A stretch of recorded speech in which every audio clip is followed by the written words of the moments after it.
Welcome. It's Entertainment Live. I'm your host, Dianise. Great to be here. Great to have you tuned in, logged on from your phone, laptop, wherever you are.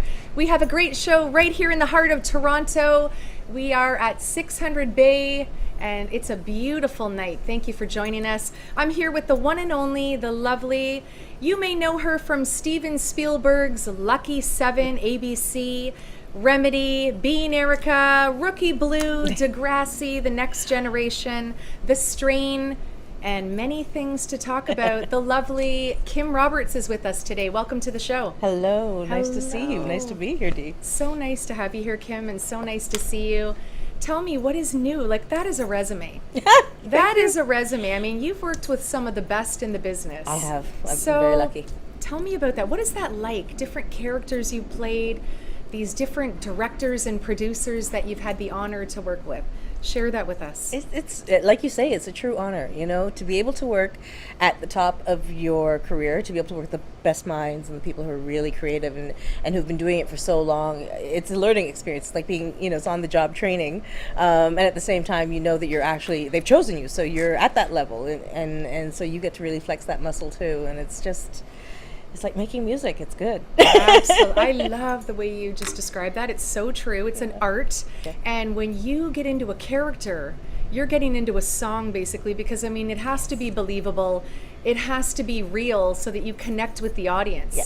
Because I know if you're like me, when we're watching a movie from the theater or from home, you can tell in a second when it's fake or when they kind of came at a character like, you don't even want to watch that movie, if you know what I mean. If you're watching a movie and it feels fake, you're like, next done, movie, turn it off, right? I'm leaving. Yeah. So how do you, like, be honest, for actors that are thriving or striving, watching from home right now or wherever they may be, how do you really let go and kind of really get into your character?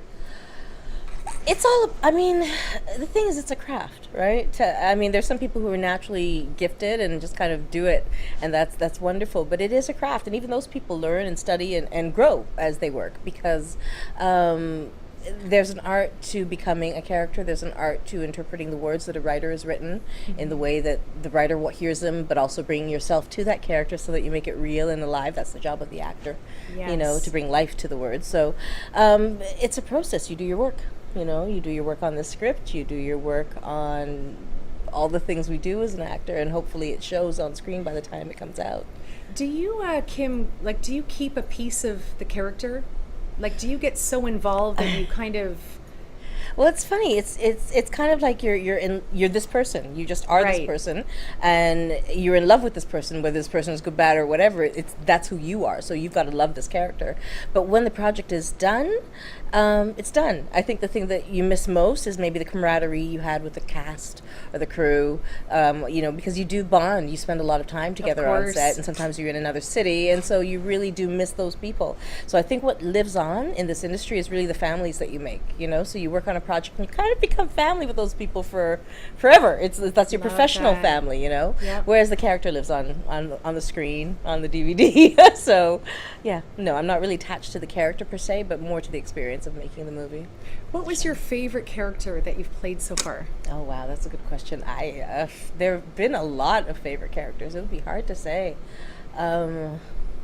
One of the ones I really enjoyed was Aunt Priscilla on Remedy. That was just a few years ago. And she was really great. She was this Ghanaian auntie from Ghana in Africa. And I have a couple of Ghanaian aunties to draw from, or you know, friends with family. And I actually had one friend, Prudence George, Prudence and George Kirmatan, who were really, really helpful in helping me shape the words correctly, so I sounded really Ghanaian.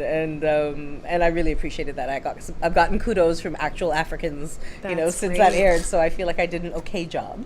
And she was fun. She was just feisty and nuts, and well, not nuts, but I got to do whatever I wanted to do with her, and that's always a lot of fun. So it was a lot of fun, and honestly, I really want to focus on that because that's a key piece to your art, to your acting. You have to have fun. You have to love it and really want to be doing it, to really come through. I really believe that. And so what are you doing now? You've done all these great things. You've worked with Steven Spielberg. What's next for you? Well, I've just actually shot a new show called American Gothic that's coming out this fall on CBS, and it's going to be great. Virginia Madsen is amazing. We had a scene together, and I just love working with her. and I've loved her work, so I think the show will be really, really lovely. And I'm also on To Shoot the Messenger. I play a business editor, and that's Sud Sutherland and Jennifer Holness, two local phenomenal producer, director yes. team. I've met Jennifer. Love them. Oh, they're amazing. Love them to death. Yeah. We all started out in the industry together. We're all back at York University at the same time, and you know, it's just I'm so proud of everything they've done. Wow, that you know what, I love to hear that, because that's like a reunion. And now you see how far you've come, and you get to work together. That is a beautiful thing. Well, that's what I was saying. That's kind of part of the family. You know, they're family to me because we've all been doing it together for so long. You know, and yeah, so whenever I'm able to be on one of their projects, it's always lovely. Love it. And what are you thinking of this art? Like, we're sitting, we got to talk about this just for a moment. It's a great studio. It's we lovely. got to tell them about the vibes here. Like, there's this nice breeze coming in from the windows. There's artwork all around. We're on the 5th floor on Bay Street, downtown Toronto, and it's feeling so great. We've got Kim Roberts here. And, you know, I want to talk just a little bit more about what got you into the business. Why did you even, what was it about this business that just called you? Well, you know, I always say that you do what you love, what you do for free, and make your living at that. I mean, I'm not the first to say, I'm not the only to say it, but it's really, really true. You know, this is something I've always done as a kid. My cousins and I used to put on plays in our parents' basements for the neighbors. You know, we'd rehearse these things all summer. You know, my cousin Michelle was like the director. She would give us our assignments at the beginning of the summer. I remember coming home and like being handed Raisin Hansberry's A Raisin in the Sun at like age 12. Right? She's like, learn that. We're doing it at the end of the summer. We're like, what? You know, at 12. And we did that stuff, and it was a lot of fun. And I always did drama in school, and you know, I actually went to university to study law. I went to Western, and I was majoring in political science and minoring in philosophy, and I love philosophy, but I don't know what you can actually do with that career-wise. But I found myself spending more time on the school play than I actually did in my morning classes, because I really like to sleep in. So at some point, I needed some extra credits, and I took a theater course at York University, and it was taught by the chair. It was a summer course, and it was taught by the chair of the department, Ron Singer. He was an amazing man, who's passed away now. But at the end of the course, you get an evaluation. He sits you down, and Ron said to me, says, you know, I would love to have you here at York. I think you actually have what it takes to make it in this business. Wow. And I was like, yeah, exactly. Wow. I mean, at that age, and hearing that from, you know, somebody who would know that, and being from a West Indian family where there was no way in hell my mother was going to let that be the case anyway. I was like, well, thank you so much. I'm really flattered. But no, I got to go back and be a lawyer, apparently. You know, and in my mind, I had this great apartment I'd gotten, and, you know, I had a really great schedule. I had, like, you know, no classes before 10, no classes after 3, Fridays off. So I was all set to go back to Western. And life is funny because I didn't go to school very much that year, but I had the best year, one of the best years of my life. I still refer to it as the best year of my life. We all do. I love that. My roommates from college are like some of the best people to have ever come into my life, and we all call that the best year of our life just because of the experiences we shared. Our door was never locked. There were always people in our house. It was just a beautiful time. And anyway, I did end up going to York, and I then ended up getting a job from somebody who had been at York with me. She called and said, come audition for a show. I said, I can't. I've got to finish my degree. And she said, we'll do it for the experience. I did. The show was No Problems Here with the Company of Sirens, and Audrey Zena Mandiela was directing, and her daughter Jujube Mandiela, who is on Degrassi now, was 3 years old. Oh, wow. And Jujube climbed into my lap and was just kind of playing with my hair and would not leave me as I was talking to her mom, and I got the job. So I would say Jujube Mandiela is responsible for my career. I left school, I started touring with the company, and I've never stopped working since. So. I love it. You have such a great energy, positive, lovely, lovely person. So great to have you. And you'll have to come back again. Where can people find you? What is your Facebook? Yes, I'm on Facebook. I have a page, Kim Roberts page. I'm on Instagram as Ms. Kim Roberts, MS Kim Roberts. Okay. And on Twitter as Kim Roberts 1. So please, yes, follow, like, and all that stuff you're supposed to do. Beautiful. The fabulous Kim Roberts. We're going to take a little break, maybe a little Prince, I think is in order. Definitely. And we will be back, Entertainment Live, with our next guest here at thatchannel.com. All right, and we are back. Yes, it is Entertainment Live, and I'm your host, Dianise. We are back with the one and only, this man, I gotta tell you, this man is like my favorite cartoon character. My favorite comedy man. My Saturday morning funnies. It's Rick Cordeiro, aka Al Capone of Toronto. And here he is, Rick Cordeiro. Welcome to the show. Hi, Dee. Thank you for having me. So great to have you here, Rick. And I'm really sorry, I didn't mean to break your heart that lineup downstairs was not your entourage. Yeah, I thought that was my entourage, but they're lining up for a brand new Japanese cheesecake store downstairs. And I thought they were here to see me, right? And they say, who are you? Are you like the chef making our cheesecake? I go, no, I'm going to be in a show upstairs. Isn't that what you guys are here for? I go, no, we're here for the Japanese cheesecake. The Japanese cheesecake. I haven't tried it yet. I'll have to head down. I didn't know Japanese make cheesecake. It must be good. There's a big lineup outside. It has to be. They're really like. It's like they're lining up for Leaf tickets out there. Yes, or Raptors. Yeah, they're lining up. They're lining up. So tell me, what's new? What are you doing? Well, I'm keeping myself busy with the acting, which keeps me out of trouble. Films, web series, commercials, music videos. It's like one thing after another. I'm trying to be a little bit more selective on what I get to choose to work on, but just like I'm in a nice spot now where people have seen me in enough stuff. They like emailing me or calling me up, asking me about my availability to work on stuff. So that's a nice spot to get to. Do they ever say it's like a Joe Pesci meets De Niro? Yeah, Joe Pesci meets John Belushi meets James Gandolfini. Yeah. Yes, that's it. That's Jackie it. Gleason, if you remember The Honeymooners, I get that too. All good things, all good things, all good people. Character actors. Character actors, I love that. So I've seen you. I mean, you've been at BioCop, Flying Man. Yeah, it's like people ask me, like, when I first got into it, my family back home in Hamilton, like, what do you want to be an actor for? Like, who do you think you are? Like George Clooney or Brad Pitt? I go, no, but I'm like, I could be like Jackie Gleason or John Belushi. Character actors, I'm not leading man type actor, but I'm a character actor, and there's a lot of work for character actors. So certainly, come on, 250 productions you've done. Yeah. Is that real, or did you add that in a little bit? In about 8 years since I moved here from Hamilton, that's like Wow. everything combined: film, TV, commercials, music videos, and starting to get into voiceover a little bit for cartoons and video games. So it's been a nice ride. It's been a nice ride. Now I got to talk to you because there's a lot of actors watching, and you're non-union. This is a topic I want to touch on. Sure. I'm going there. Yeah. I'm doing it. Yeah. Here I am. I mean, I have worked on union projects, but I don't want to join the union, so they allow me to buy a permit to work on that project, which then allows me to continue staying non-union. And the reason why I do that is because once you join ACTRA, you can't work on the non-union stuff. You're not supposed to. That's or right. you can get in trouble. But I went to a workshop recently. I won't mention the name of the casting director, but he's a well-known casting director for commercials in Toronto. Okay. And Mother does a great job too. So that's all. So I think you know who. Hey, it is that's already. too much information. Yeah, but he said, and there was 20 actors in the room. Half of us were a union, the other half were non-union.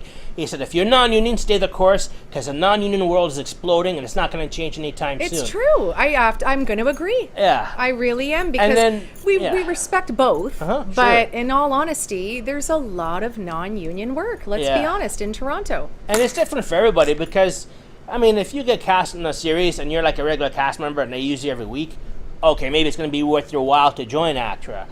But how many people actually get those opportunities? And there's like thousands and thousands of actors in Toronto, right? Right. So it's different for everyone. Everyone has different goals. It all depends what you want to do with your career.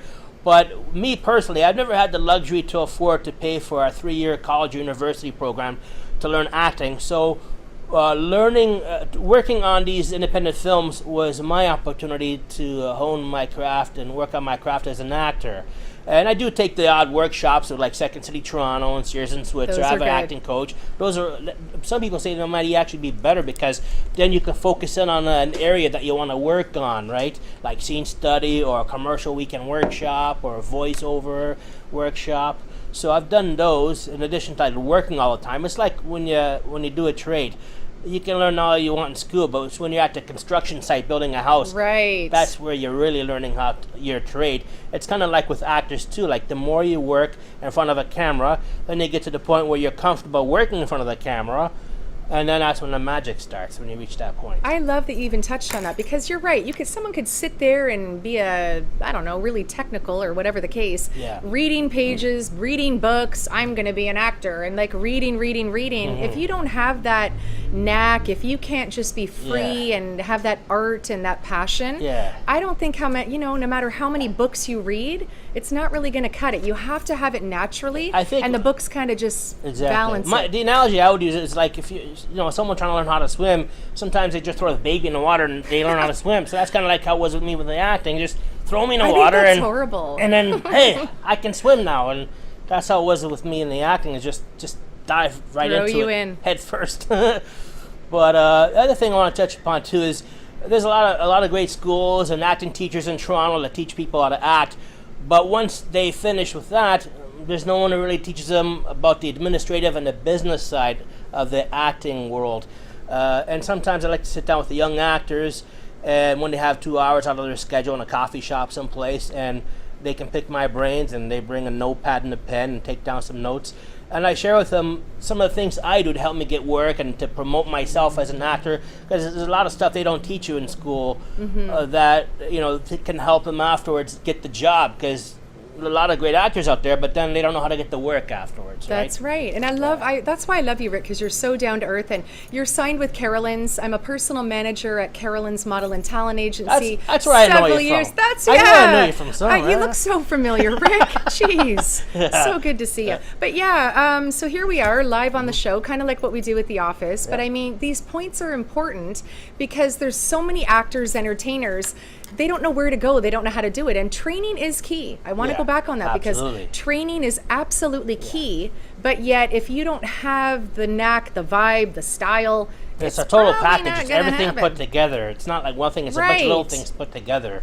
And that's what I like to share with young actors. And if I see that they're serious about being an actor and entering in this business, then I'm more than happy to help them out and help them, give them some guidance that they don't teach in the acting schools. That's right.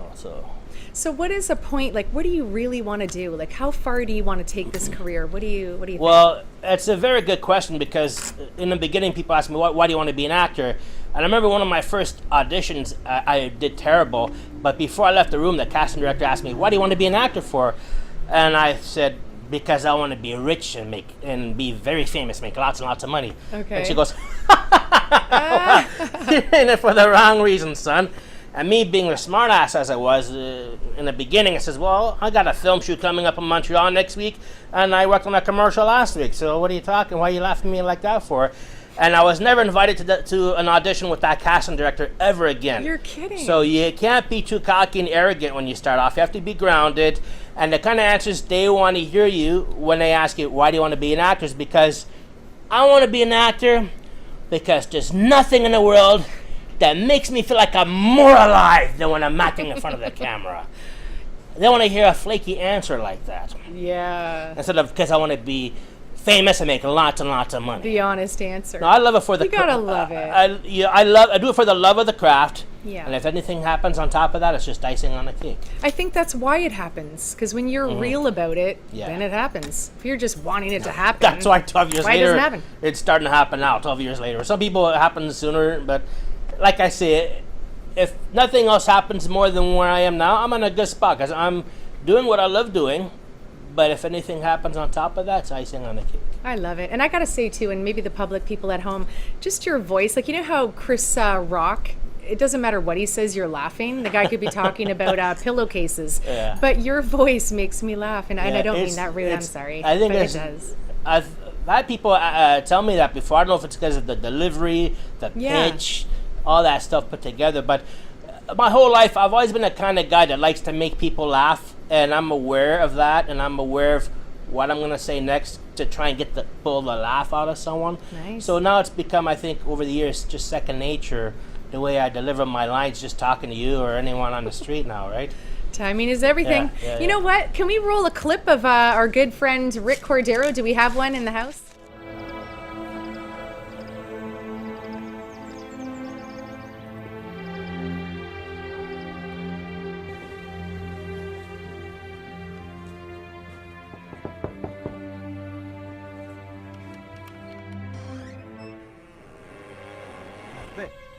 They want to know. They want to know.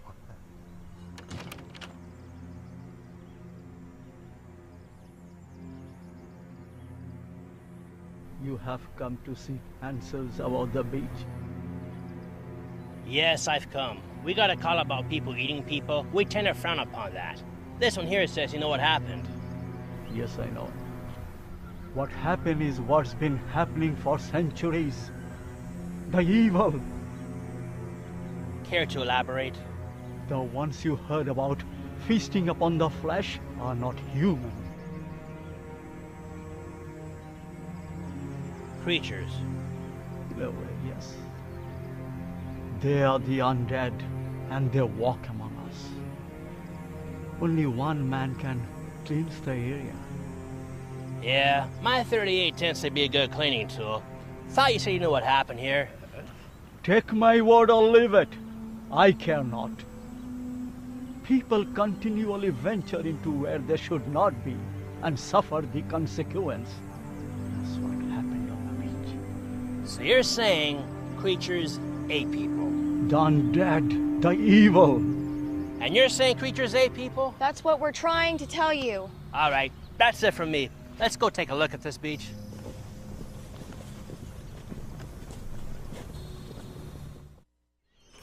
And we are back. And yes, Rick has figured out there is a 1 second time delay. In case I say something I'm not supposed to say. On the TV maybe, that we are seeing. And I have to ask you, that guy with the sweater around his neck, was he an actor or was he just like hanging around Yeah. set? I don't know where you found him, but he's good choice. He's very, Nice very touch. believable. Nice little touch yeah. there. So zombie, was he a zombie or? No, he's one of the victims like me in the end. I'm a victim Oh. too. But that film actually won a ton of awards at film festivals in Vancouver, Mexico City, Las Vegas. Nice. So I've been lucky enough that all these independent films I get to work on, I get great exposure when they get entered to film festivals. They do well. And then I get people emailing me or adding me on Facebook and Twitter from like other countries saying, "Hey, I seen you on Zombie Beach here in Las Vegas, and you did a great job." And I'm really, wow, so I didn't know that I had that kind of a reach, the film, right? So it's good when you get the kind of feedback from people. Fantastic. Yeah. And you're so humble and just, I mean, don't you have like, I don't know, 20 million or something followers Oh on yeah, Twitter or something? on Did my you buy Twitter, you those? can find me on Twitter, hashtag Al Capone of Toronto. Nice. I'm getting close to 500,000 followers right now. I'm number 13 Very in Toronto for good. Twitter. I'm a little bit of a social media wizard, I guess, or internet savvy, whatever. Guru, that's There you it, go. guru. So, but it's good. Like Facebook's good for local, regional, but I just find that Twitter has a longer global reach. So I picked up like a manager in the U.S. because of it. I'm getting film opportunities in Louisville, Kentucky, Mm-hmm. Latvia, Australia, and Las Vegas because of my Twitter contacts. And somebody in Germany is producing a video game, and they want to use my voice for that too. I'm not surprised. I just love you to pieces. I know you're a star. You are a star, and I just love the things you do. I hear the voice, and I hope the Muppets are watching because while I was listening, I could Yeah. picture like a new Oscar coming fresh out of the can. You know that Fresh actually out. his birthday was yesterday. Well, there you go. It's all meant to be. It's in the all meant to universe. be. You know what, Rick? It's so great to have you here. Thank you for being here. Thank you so now, much, Dee. I want to put this out, and I'm going to put it on blast. I really, as the show grows, I mean, we're getting warm. We're kind of feeling it out, you know, Yeah. first day on the new set and everything. And I really can't wait to have like maybe your, cast of characters here, part of the crew, and Great, yeah. doing some like, SNL type skits because that's we've got a lot awesome. planned for this show. Thank you This very is much. just I the really, yeah. intro. Oh, wow, a that's- little bit that's of a amazing. song intro. Sure. Yeah. Thank you so much. I appreciate You're so that. welcome.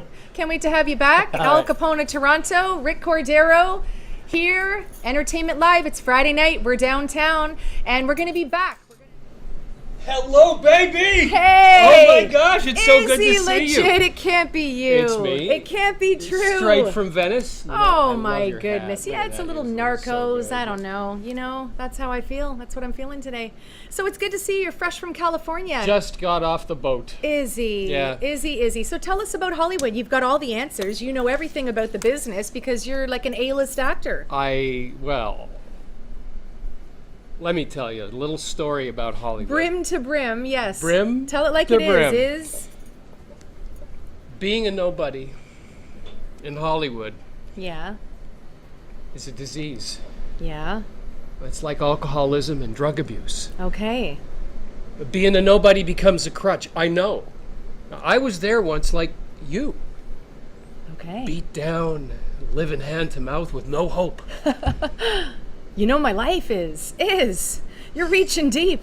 The needle Tell it marks, like it the is. needle marks of anonymity Well, there ain't scarring none of me those, is physically and emotionally. But there is hope. All right. Oh, you too can live the Hollywood dream, and I'll show you how with Izzy's totally legit steps to Hollywood success. Oh my God, Izzy, grab a seat on the couch. I'm going to Really, share you're out of secrets control. on how to take you. You are absolutely from out of control, and we are putts live. to player. You always have these schemes. You're like, Let you me share remind one me of of my like Richard Simmons. What are you doing now? What is this Hollywood scheme? Is it a Tony Robbins book? What are you doing? Better. What? Tony, what is it? Like, be honest. You're Tony's live. my This personal is your one coach. shot. Tony's my personal All coach. right. I'm going to share secrets Okay. What are the secrets? on how to take you all from putts to player. Okay. I'm going to share one of my totally legit secrets right now. All right. Free of charge. Lay it out. Lay it on the line. Or would you like to pay? I don't want to pay, Izzy. I'm just going to be honest. It's the first rite of passage to becoming a Hollywood player. Okay. You got to fake it till you make it. I've heard that. I have the T-shirt. And You you wanna know, be- honestly, I you- think that's what it is. You want to be a producer. I think I'm a director. Step up your game is. Yeah. Bam, you're a producer. And what better personification? That's the Hollywood dream. The beautiful thing is nobody really knows what a producer does anyway. That's true. So Fake that's it till you make it. perfect. Then we can all be producers, Izzy. And then fake it till you make it just means reinvent yourself. Right. You just wear the part 24/7. For decades. For through decades. the universe, live on Absolutely, that channel. absolutely. So I hang out at the corner of. I have my studio Yes. at Sunset and Vine, and it's a beautiful studio, and I get to see people, day in, day out. I'm a failed Hollywood actor, not an Tell A-list me about actor. this. Like, let's just cut in. I want to know, because if I was sitting at home, I'd want to be like, why? How did you fail? What did you do? Like, what happened? 300 auditions and no roles. So we hear this a lot. You can hear 303 this. auditions. So why do you think that is? You don't give up. You can't give up. No, I became a producer.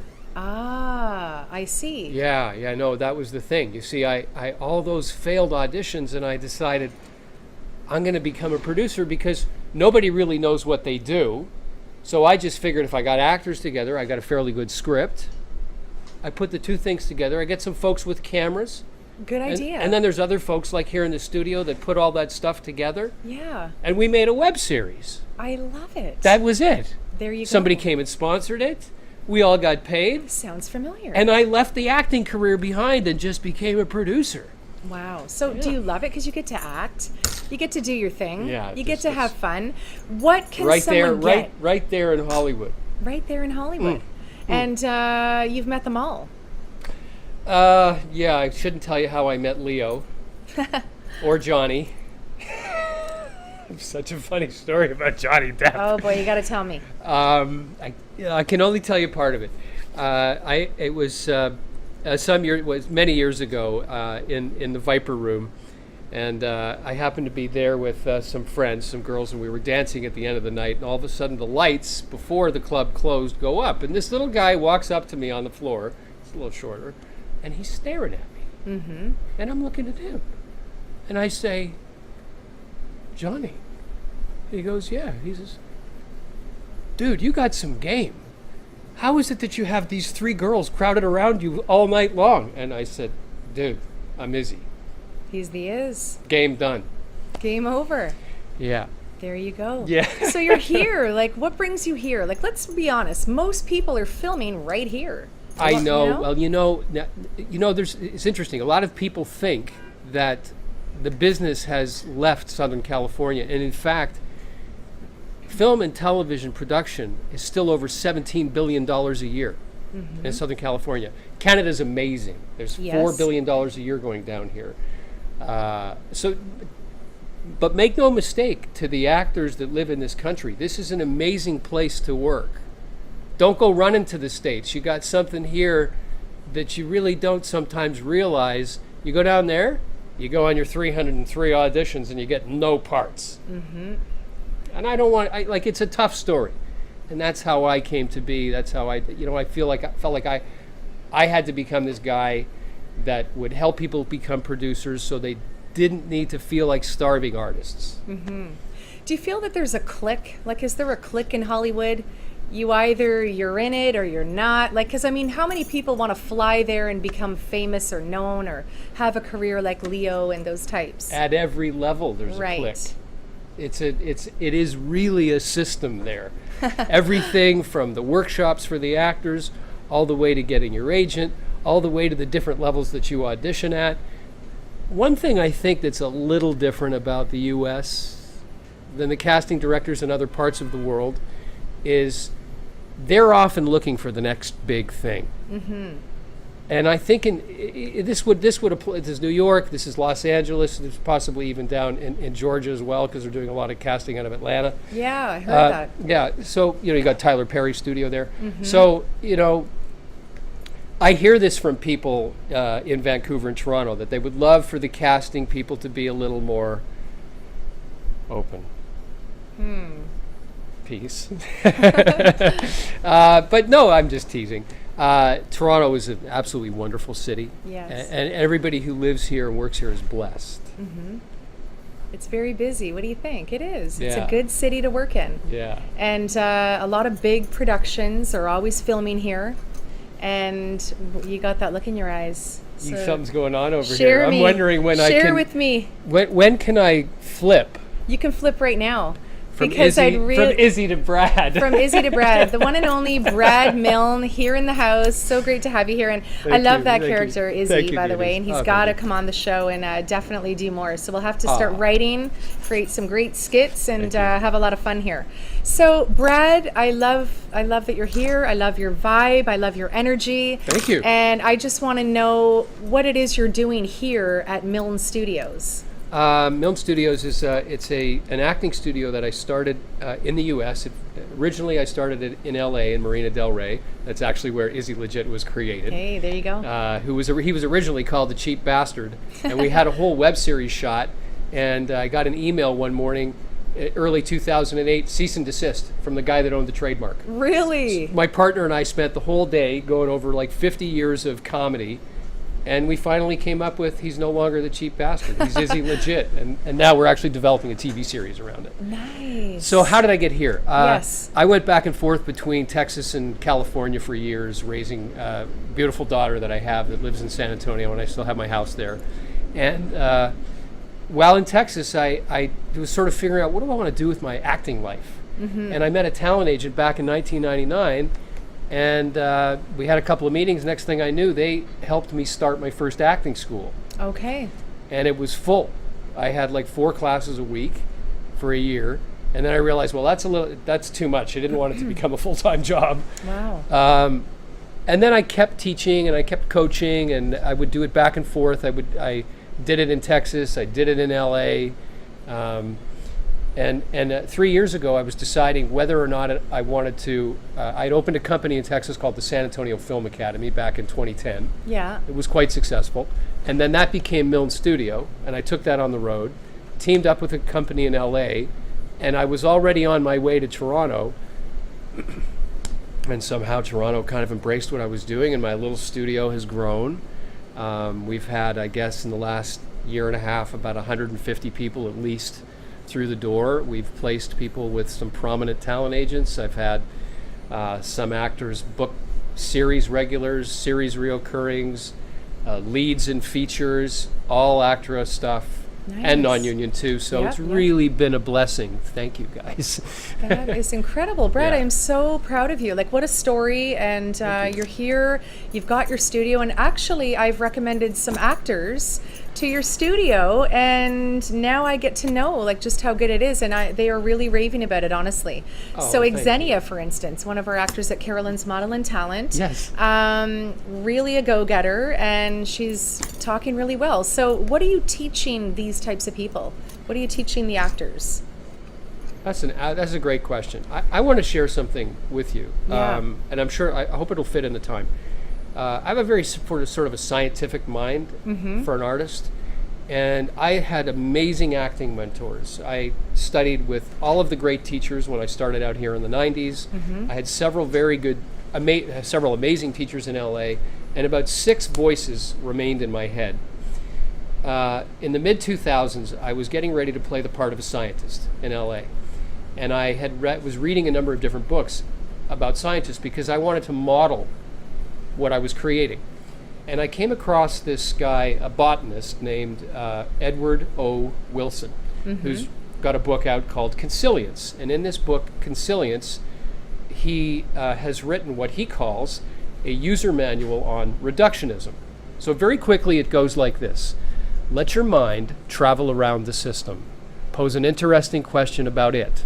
Break the question down and visualize all of the elements and questions it implies. Think out alternative and conceivable answers. Phrase them so that a reasonable amount of evidence makes a clear-cut choice possible. If too many conceptual difficulties are encountered, back off. Search for another question. Search for the model system, say a controlled emission in particle physics or a fast-breeding organism in genetics, on which decisive experiments can be most easily conducted. Become thoroughly familiar with the system. Better. Become obsessed with the details. Love the feel of all of them for their own sake. Design the experiment so that no matter what the result, the answer to the question will be convincing. Use the result to press on to new questions, new systems, and depending on how far others have already gone in the sequence, you can enter at any point along the way. That's what Wilson wrote. And that resonated with me so deeply that like 8 years later, after I'd probably coached somewhere in the neighborhood of 800 or 900 actors at that point, I started thinking about what was it that I was doing and what were the great voices telling me.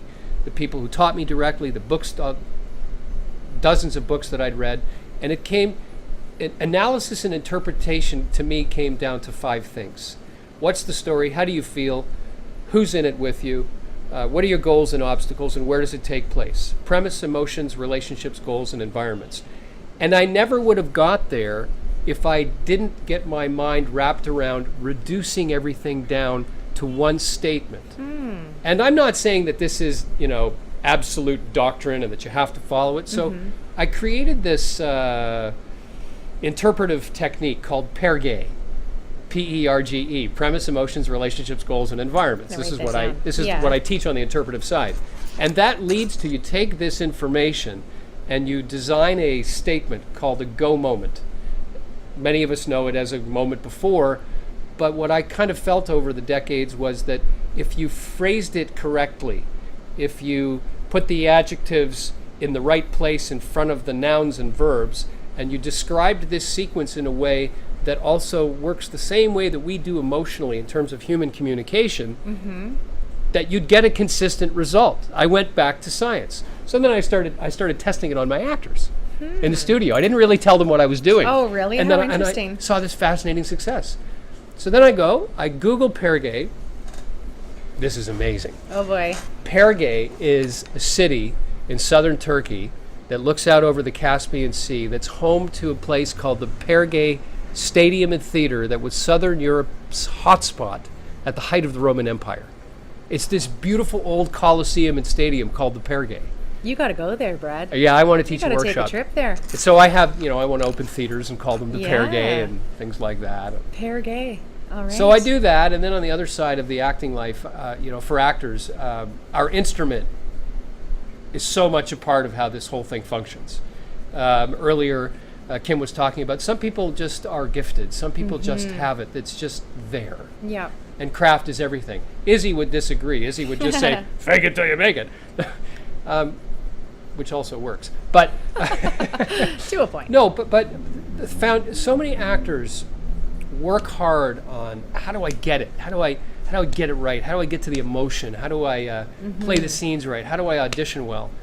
And most of that stuff is actually not solved by working toward the result, but you actually have to work on the foundation. Breathing, energy, voice, movement, storytelling, improvisation. Stay away from the script until you can do all that stuff, and that you work that stuff daily, just the same way an athlete cross-trains herself or himself. Yeah. Same thing, You want to be the Michael Jordan of acting? Then I guess you're going to have to learn how to throw 3-pointers from mid-court. That's right. How do you do that? You can't just sit there and throw from mid-court. You're going to have to train your arms and your muscle and everything else, and timing. And so with acting, if people spend more time just being here, just breathing, just take a deep breath, Like Rick was saying when he's talking about auditioning, he says, don't be big like me, because that got me in trouble with that He's casting hilarious. director. I love Rick. Actually, I bet that casting director has a lot of respect for him, even though she won't bring him in. But that's a whole other. She might again. They get over it. But yeah, the studio is a lot of fun here, and it's a blessing working with Xenia. She, in fact, she was in the studio this morning shooting No something. way. She Yeah. did amazing. Good. Yeah, I love it. I get, I still act. I get to, do roles once every month or two, and have a wonderful agent, the George Agency, Kate Kellner. Good. And I, Toronto was just a great place. I got my start here, so I thought I'm going to come back here and refine the whole studio and acting thing, and then take this and kind of franchise it into LA. Oh, I love that idea. Yeah. That's so cool. So I can build a bridge between the cities for the actors. Very nice. Okay, we got to talk about that. So, when you say build a bridge, is this something that you're talking about actually lifting it up? All these times, these people that feel they have to move there, become a U.S. citizen to have a career, you're going to actually keep it flowing? Yes. Okay. So I love it. I had a very good friend that I was roommates with when I first moved to LA, Tom Cavanaugh. A brilliant actor, but more brilliant at being tenacious. This guy would come home from his auditions every night in the late 90s and study Seinfeld and Friends until 3 or 4 in the morning. He would call me from the road. I and know he would a few say, of those people. Brad, did you make sure did it tape everything? Are you sure? Because I got to obsessive. Tom is in those times it was a rare exception. Back then, and maybe even in the early 2000s, you could go down there without a visa. If you had an incredible gift, if you had one of the best managers in town, I'm not sure the agents can really open the doors like a manager can, a really well-connected manager, and Tommy had that. And he delivered. And his first big TV series, Ed, launched him into television stardom globally. Okay. Today, it really is different. We're dealing with a different political climate. Actors want to run to Los Angeles, go. Augment the training that you're getting from some of the great studios in Canada with some of the great studios and coaches in Los Angeles. But realize something, that the O1 visa is a long process, can be a costly one, and the casting directors down there are not going to favor you unless you are not just gifted, but brilliant and perfect for that role. Now, having said that, I've taken every risk there possibly is. Go, guys. Try it if you're young. Try it at any age, but realize the reality is, if you don't have the O1 visa, they're kind of not as interested unless you are just absolutely brilliant. That's right. You're a young female actress. You're Jennifer Lawrence, brilliant. You're a young male actress. A young Edward Norton, brilliant. The boy from The Room. I remember in 1990, early 97, I had a meeting with an agent at CAA. A cousin who's very connected in the business, and I got a few great meetings. And she's, I go in, and there's a couple of agents in the room. I do a monologue. They like what you're great. And we're talking about my acting and who I trained with and so forth. And they say, well, you're terrific. Everything about you, the reel's nice. We could develop you. But we just signed a guy named Edward Norton. Do you know who that is? Yeah. He wasn't a big name then. He had killed it on Broadway. He already had some television and film under his belt. And what you're dealing with in Los Angeles, if you're an actor, you're dealing with people who are working at this in their sleep. Right. This foundation work that I'm talking about, the level of competition when you're in the playing field of the real ballpark in LA, when you're really competing. And I remember I used to compete with some fairly competitive folks, and I actually booked quite a bit of work. It wasn't all failures. Yes. They're not that they're not good here. They're great actors here, but it's a different vibe. You got people from all over the world. And the reason I'm saying this is, get your ducks in a row. You want to run to LA? Know what you're doing. Because you don't want to just go blow your 30 or 40 grand that you saved going down there for 6 months and getting training and rent and everything, and find out that, yes, the agents will sign you. Yes, they will send you on auditions. And yes, you might even get a call back. And yes, the part's going to go to somebody who either has a green card, an O1 visa, That's or is a right. citizen. Mm-hmm. And that's the reality. Right. And out here in this city, phenomenal what the opportunities are. know. Also actors today, for well over a decade, but now since technology is so accessible, like look at what we're doing. An actor could create their own channel. They could create their own program. And there's a lot of the things that I encourage at the school, that people write their own material, bring it into class, let's work it, let's shoot it, let's maybe put it on your demo reel. Mm-hmm. Maybe it grows into your own web show, your own short film. I think that's so important for actors, to find out what kind of stories they want to tell, and then just go get a camera and tell them. That's right. Because look what Rick did. He's got 500,000 followers on Twitter. He's amazing. There 250 productions that guy's done. I can't believe it. He's fantastic. There isn't an agent anywhere that wouldn't be interested in a guy like this, because he's got those 500,000 Well, followers. I signed him, Brad. Hello. Hello. Hello. But Are you looking for maybe a new guy from Venice? Well, I definitely am. And No, Kate. I'm staying with you. Just kidding. Yeah, you got to. You got to build that bridge. I like that idea. So I like the that. bridge, to me, the bridge is a studio. So I'm refining it all here. I have the contacts that I need there, so that the whole curriculum is well refined, and I actually can create that platform where people can make the trip, and make the trip be a productive thing, and not just educationally experiential, and a life step. You know, let's make it a career step. Not that it's not a career step if you don't do it, but let's face it, if you're going to invest the money, invest it wisely. That's right. You know. I think it sounds great. We'll have to get some of your students to grow here. Maybe they'll come on the station. Oh, I would love that. They would Hey. love that. I I'm think already that's, thinking of a few. Well, so am I. There you go. Yeah. No, I think it'd be amazing. So, you know what, Brad? Honestly, I could talk to you for a while, for yeah, hours, and we're definitely going to have you back He's because got a clip. Do you want to show them a clip? he's got a clip. Well, yeah, I'd love or to do show we? it. Do we not have time? I would love to it's show a it. studio Let's do clip. it. It's not me. Well, we'll go a little over time. I hope I don't get in trouble, but you know how I am. And hopefully we can edit, because I have another great guest too, but I want to see the clip. Okay. Let's see it, and we'll roll that now. Brad Milne. Thank you.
All right, you saw it. 1855. What was it? Act Film. Act Film. 228-3456. Oh, there you go. Can't or get better than that. milnestudio.ca. I think that's probably the best. Yeah. But you know what? Whatever it is, give him a contact. It's Brad Milne Studios. you. Brad, Milne Studios here in Toronto. So great to have you here. Can't wait to have you as part of the cast, the characters here. We're going to grow this show and just have a ton of fun. I think it's fantastic what you're doing. Thank you so much for inviting me on. Thank you so much, and we'll see you soon. We'll be talking. We got some writing to do. I see some scripts in the future. I love it. All right. Can I invite Izzy? You certainly can. Okay. All right. All right. We'll see you soon, Brad. Okay, thank you. All right. So you know what? My next guest, yeah, why not? Just walk right off. Just walk right off the set. Walk right over there. The next guest is the one and only, this woman. It's such an honor to have her here. Come on out from around the artwork. Where are you? I'm over My here. beautiful Show me friends. this Come way. on in. Just walk in. All right. We don't have to be fancy. No problem. Grab a seat. Thank The you. lovely, lovely Leslie Ann Coles. Thank you. And for those who don't know, this wonderful, beautiful woman is the founder, artistic director of the Female Eye. I really like this. Female Eye Film Festival. Yes. FEF. Yes. There's TIFF and there's FEF. There's FAF. And FAF FAF. is 14 years old, actually. Wow. We're celebrating It's getting our big. 14th anniversary, June 14th to the 19th in Toronto. And we have 6 days of films and lots of industry events. And for all the talk about actors, and we have 2 really great days of script readings. Okay. Saturday and Sunday. It's open to the public. It's free. A lot of actor members, a lot of union, non-union actors come Love it. out and read main scenes from some of the scripts that have been selected from the U.S., from across North America.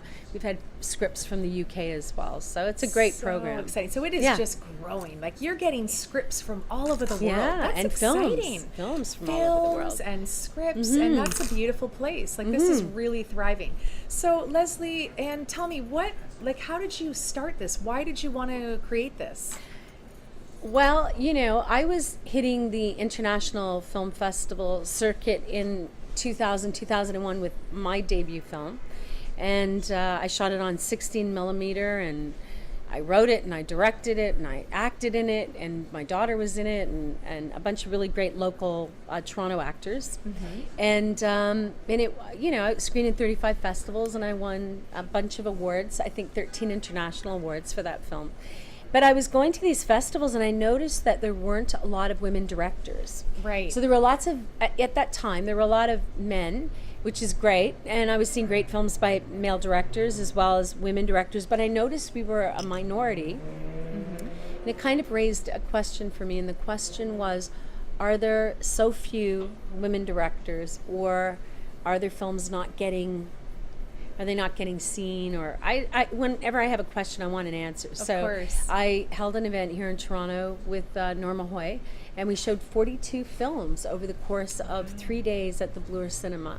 Very and good. then here we are 14 years later. If someone said, you're going to be a festival director, I would have laughed at them and said, I know nothing about that. I will never be a festival director. But yeah, here we are.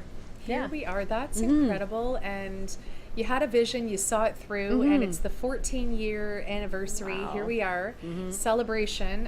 Is it June 14th to 19th? Is that right? We open on the Yep. 14th. We're at Queen West this year. We're at the Theatre Center, which is the old Carnegie building. Beautiful, It's yep. beautiful there, really lovely. And the whole, all of the industry events, the meet the funders, meet the distributors, meet the guilds and agencies, script development program, a live pitch. So we have people coming, I like that. and they're going to be pitching. Like I think 10 or 12 teams of people are pitching, and somebody's going to walk away with $2,500. Well, isn't that nice? Yeah, and there's great jury there, from CBC to Vice Canada to, the jury is really, really great. Producers, executive producers, studio heads. So a lot of people are going to be there.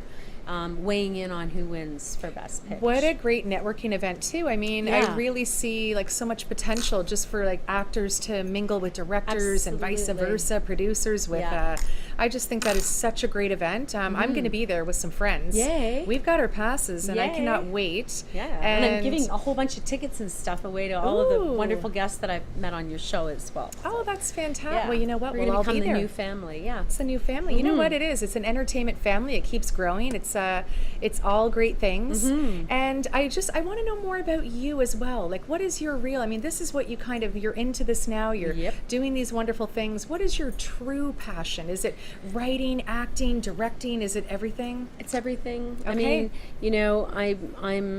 I'm an actor member as well, but the festival's kind of taken a lot in terms of my attention over the last few years. We're doing a lot of curatorial work, or I am, at other sister film festivals around the world. But I actually I'm in post-production with a feature right now that I directed, but it's a doc, so it's a bit of a departure from my other work, but CBC acquired it, so I've got a first window with CBC. Good for you, Yeah. Leslie Ann. Yeah. There you go. You have to keep me posted on Yeah, that. I will. Yeah. Amazing. And what do you just love to do? Like on your days off, are you writing? Like what do you just I tell me love about to yourself. write. Yes, I do, and I'm really eager to finish something that I'm writing right now. It's a dramatic piece. But what do I love doing? I love Yes. throwing myself into the garden, and I actually do love gardening. So I garden, and I travel whenever I can. I love family and friends, and I love the theater, so I go to the theater when I can. Good. Are you writing any theater plays? No, but you know, it's interesting. The film that my debut film was actually commissioned by the theater center, and then it closed, and so that's how I ended up making that film. Actually, I'd heard about women in film and television, and someone said, "Well, why don't you go and see if this piece you wrote in the refrigerator can work as a short film?" And then I just went and I workshopped it, and then I found out about a deadline for the Canada Council, and it was like a week away. I applied, I got the grant, first media project, and I made the film. So I do miss the stage, and I do miss theater, and I miss acting, and I miss all of that, but I'm looking forward to getting back to that. You want to get back into acting. I like to play in that area. I really Yes. do. I miss that playground. I miss the camaraderie. I miss the people. It's I a miss part I of really you. miss it. It's a passion. Yeah. And- I've been doing it since I was like a little kid. So I really miss it. So It's so important to keep your art. I mean, we evolve. You can become a writer, director. You're growing. But when you're that- doing what you're doing, you're doing it. Yes. So when I'm Yeah. festival director, I am festival That's director. right. I'm not actor. I'm not a filmmaker. I am solely That role. focused on exactly. And I think that's the trick. I think that if you play in more than one area, as you do, it's really important to be that thing when you are that thing, and to do that like 150%. Absolutely. You know, many hats. And you know, it's funny, in Canada, a lot of us wear many hats, and people, you know, some people like to kind of compartmentalize people. You know, they want to know you in a certain way, or and I find you're talking a lot about California, and I mean, you're talking about the American model and the Canadian model, and I think that the American model is a little different. I think that you can be a producer, you can be an actor, you can be a director, right. you can play in more than one area, wear more than one hat, and it's acceptable. But I think we're a little challenged by that here in Canada, and I'm hoping that will change. I think it is. I think we're doing it right now. I hope so. Yeah, I think so. Right. I think we've all had enough, and we Yay. just want to have All right. fun and explore, and we should be fully creative, and it's important. Absolutely. You know, not to be like another country. I mean, I love the U.S., but I mean, you want to be Absolutely. Toronto, Canada. Like, we have so much talent, so many directors, We so do. many great actors, so many great minds and writers that need to flourish and thrive. Absolutely. And this is why. I agree with you. I'm a Yeah. real nationalist. I mean, I'm really proud to be Canadian. I'm really proud to live here. I'm delighted that the female eye is here. Yes, I am too. Yeah, it's really great. So I'm so excited. I can't wait to be there and Yeah. enjoy this. Any directors at home or someone that has a film, how can they get that to you to be considered for this festival? well, our submission deadline's obviously passed, Right. but we do show films from debut, emerging, and mid-career directors. So we have I think our open call for submissions is July 31st. Okay, this is good to know. And then the last submission deadline, I believe, is March 2017. So we have like four deadlines. And like a lot of independent film festivals, if someone says, you know, I'd like to enter into competition, we're competitive, by the way, but I can't it. afford to enter into the competition because we really present these beautiful handcrafted awards, then there are hard costs to the festival. So we put the onus on the producer and director to decide whether they feel their film can compete on an international level. And so for that, they pay a little more than the regular entry fee. But the entry fees, you know, like it helps sustain and produce the festival, Of right? course. So yeah, July 31st is the early deadline, and then it rolls right through to March. Great to know. And what are you looking for? Like this panel, CBC, you said, and some really notable people like making decisions on who kind of gets in. What are they looking for? What are the criteria to be really considered and taken seriously?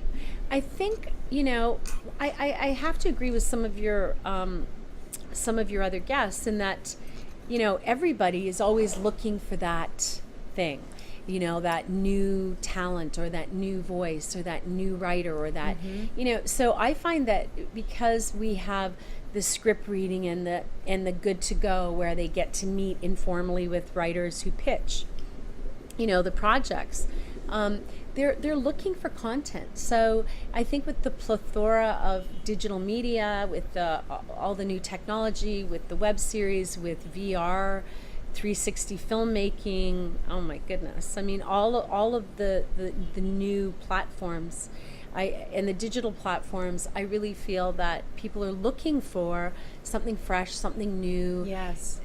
And so we're seeing a lot more films submitted to the film festival now. We had like 500 submissions this year. That is quadrupled from exciting. last year. Really? Yeah. But I think that I have to say, just because you can pick up an iPhone or pick up a camera, you should know your craft. You should know how to tell a story. That production value matters, performance matters, story matters. All of those things, matter. And so we're seeing a lot more films, but we're also having to wade through a lot of stuff that we're not necessarily going to present at the film festival. How long do you know? Is it like listening to a song, like Quincy Jones at his desk, probably 10 seconds? Like when you start watching a film, just like I guess a viewer, you're like, like when do you know this is not... I like to do my due diligence. This year we had so many films, so I had 12 people previewing films, and then they would rate the films. We have a rate sheet. And then I would watch all the recommends. But in the past, I watch everything, especially if we have new kind of programmers who might not be familiar with the festival. Right. And film is so subjective. So a great film to you or a film you really dig, I might kind of go, it's not really my thing. So I try to look at everything. But what was the question? Because I forget what you asked me. What do I you look went off for? into a creative story. I think you were writing a script. No, I love it. I got to see it live. What did you ask me? What do we look for? I basically just want to know how many seconds in good because I know question. from a viewer, I'll give it a chance. Right. I pretty much know right away, but you give it a moment because you hope it gets better. But for you judging, are you like, oh, this is ridiculous? Like you're looking at different things maybe? Well, I have experience, a lot of experience looking at films now. So I give a feature about 10 minutes. Ah, there you go. And if I don't feel that thing that happens in the first 10 minutes, that turning point, I struggle with that.